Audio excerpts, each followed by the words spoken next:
Watch this moment carefully, because when Senator Schiff asks a simple yes or no question, the DOJ nominee refuses to answer, again and again. And what happens next raises serious questions about accountability inside the Justice Department. Senator Schiff. Thank you, Mr. Chairman. Mr. McDonald, were you part of the DOJ's weaponization working group? Senator, as referenced earlier in some questioning during the hearing today, the weaponization working group, as commissioned by the president. A simple yes or no would do. Were you part of the weaponization working group? Senator, as I referenced earlier in questions before the panel, the weaponization working group, as commissioned by the president and then the attorney general, I still haven't gotten an answer. Were you involved with the weaponization working group? Yes or no? It's a simple question. You were either involved with it or you weren't. Senator, as referenced earlier. Yes or no, Mr. McDonald? Senator, as I referenced earlier. I'm not interested in what you referenced earlier. I'm asking you a simple question right now, not earlier, but right now. Were you part of the weaponization working group at Justice? Yes or no? Senator, as I referenced earlier, okay, you're not going to answer the question. You're not going to answer the question. Was rightly I don't know why identified. you won't answer a simple question, but let me ask you a different question. Do you believe that members of the weaponization working group need to abide by the Justice Department manual? Yes or no? Senator, as a career federal prosecutor, I'm asking you a simple question. I am yes very or no. well familiar with the U.S. Department of Justice manual. I'm glad you are. Do you feel the manual applies to people in the weaponization working group? Do they have to abide by it? Yes or no? Senator, as you know, why is that a difficult question for you to answer? Do you believe that members of the weaponization work group have to abide by ethical practices? Senator, all Department of Justice employees, so is every day, is that a yes? Every day. I'm asking a very specific question, not about all department employees, but about employees in the weaponization working group. Do they have to abide by the Justice Department manual? Yes or no? Senator, all Department of Justice employees. So that's a yes? Operate within the provisions of the Justice Manual. Mr. McDonald, is that a yes?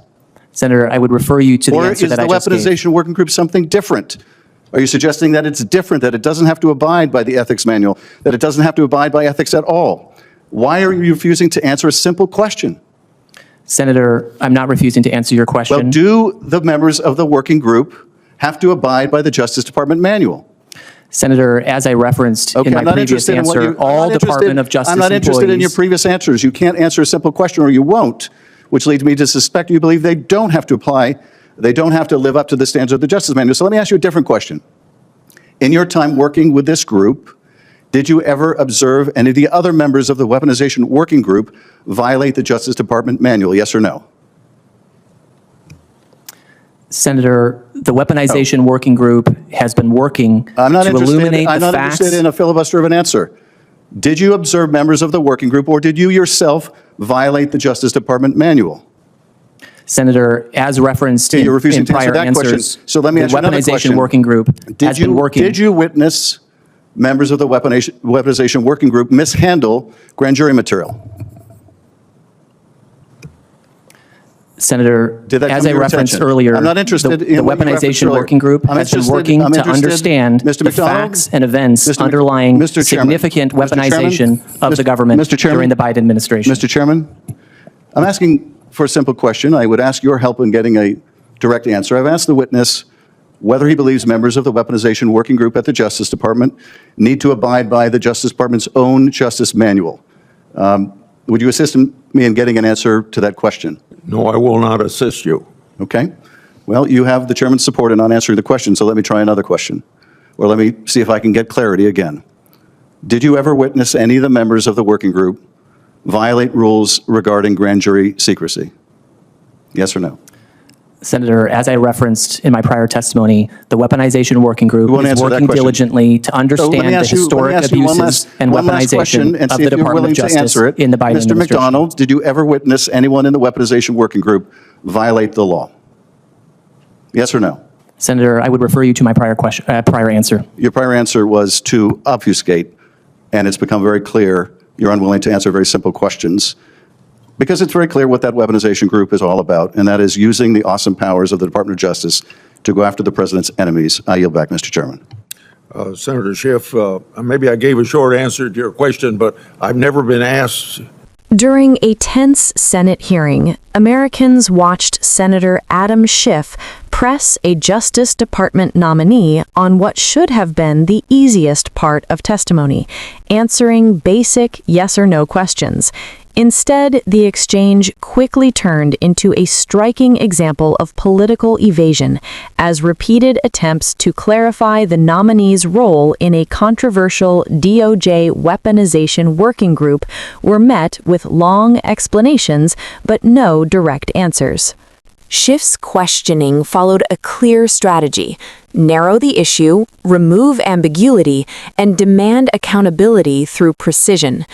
Yet each time the senator asked whether the nominee participated in the working group, the response looped back to prepared talking points. The refusal to confirm or deny involvement transformed a routine confirmation exchange into a broader debate about transparency within federal law enforcement institutions.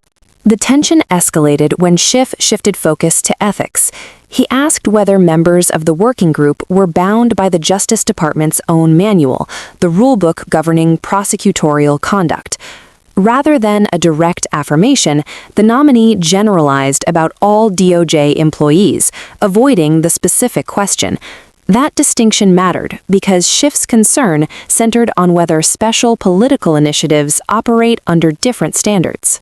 At its core, the exchange highlighted a recurring institutional conflict: political oversight versus executive branch loyalty.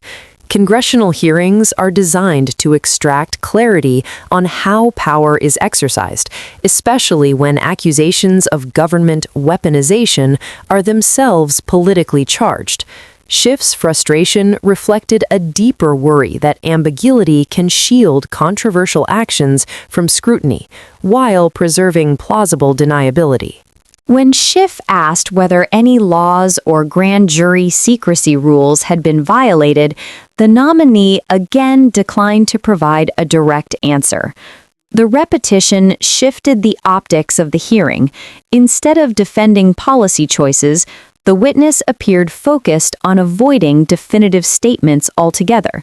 For observers, the moment underscored how refusal to answer can sometimes communicate more than the answer itself.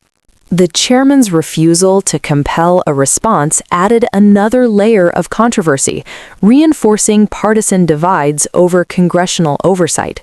Schiff openly noted that the witness now had the chairman's support in avoiding the question, framing the moment as institutional protection rather than procedural neutrality. The exchange became less about one nominee and more about whether accountability mechanisms still function as intended. Hearings like this reveal more than policy disagreements.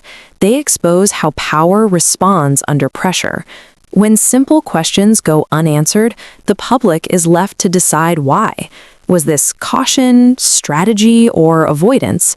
Watch the full exchange, judge the answers for yourself, and subscribe to Democratic Lens as we continue breaking down the moments shaping accountability in real time.